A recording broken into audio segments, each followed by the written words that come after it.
Ciyaaryahanka kooxda PSG iyo xulka qaranka ee dalka Morocco, Achraf Hakimi ayaa ka soo muuqday maxkamad sababo la xiriira in xaaskiisii uu qabay oo lagu magacaabo Hiba Abuuk ay ka dalbatay furiin.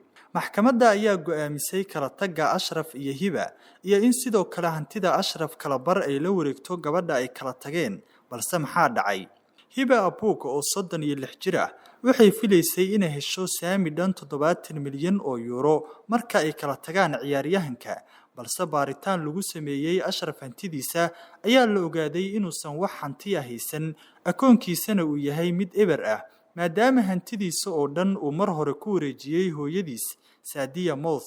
Achraf Hakimi oo 24 jir ah wuxuu kooxda PSG ka qaataa lacag dhan 1 milyan oo euro bishiiba, laakiin lacagtaas waxaa lagu shubaa akoonka hooyadiis.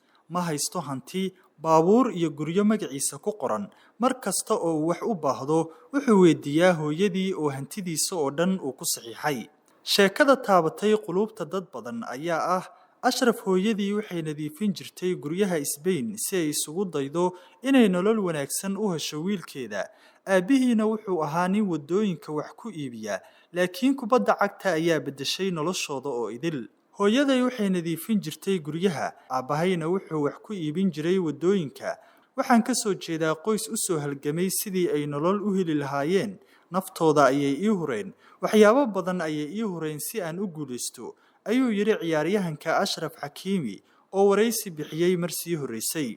Sheekada xiisaha badan ee ciyaaryahankan iyo gabadha ay kala tageen ayaa qabsatay baraha bulshada saacadihii la soo dhaafay.